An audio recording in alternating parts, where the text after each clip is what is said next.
শুক্রবার রাতে ইসলামপুর থানার রামগঞ্জ এলাকা থেকে এক বাংলাদেশিকে গ্রেপ্তার করল ইসলামপুর থানার পুলিশ। অভিযুক্ত বাংলাদেশির নাম উসমান গনি, বাড়ি বাংলাদেশের ঠাকুরগাঁও জেলায়।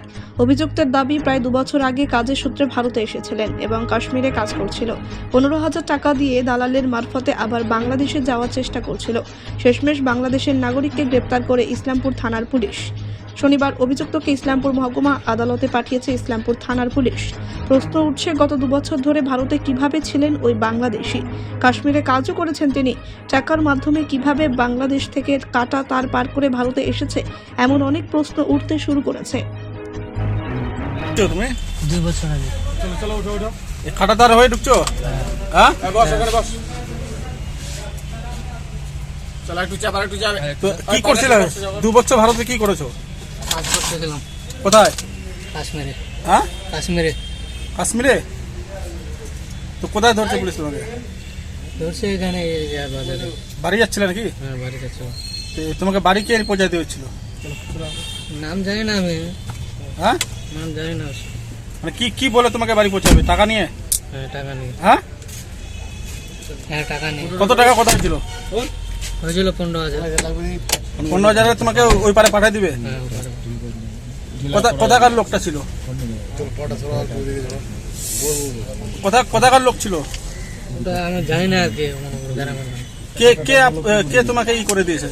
ওটা আমার বাসা থেকে যোগাযোগ করে দিয়েছিল। কোথায় বাসা ছিল তোমার? বাংলাদেশে। বাংলাদেশে বাসা ছিল? বাংলাদেশে কোথায়? বাংলাদেশে কোথায়? বেলুয়া। হ্যাঁ, বেলুয়া। কি নাম তোমার? নাম কি? উসমান গনি। হ্যাঁ, উসমান গনি। কোথায় বাড়ি? ঠাকুরগাঁও। কিভাবে তুমি কাশ্মীরে পৌঁছালে? চোরাই ভাবে। আর এবার ফিরছিলে কিভাবে? চোরাই ভাবেই। কি কাজ করতে ওখানে? করতাম রাজমিস্ত্রি কাজ। রাজমিস্ত্রি। তো এখন বাংলাদেশে ফিরে যাচ্ছ?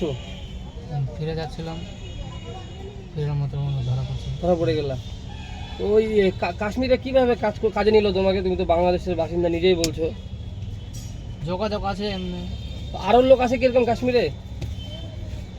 এদিককার মানুষ আছে, বাঙালি মানুষ আছে, যোগাযোগ আছে, আমাদের আত্মীয় আছে। সবাই বাংলাদেশে আছে।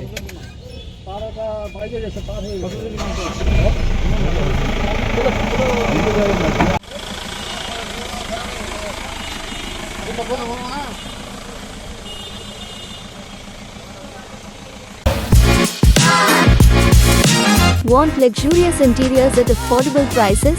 Get your dream home interiors at Swerve Squad Group. Book your free site visit today.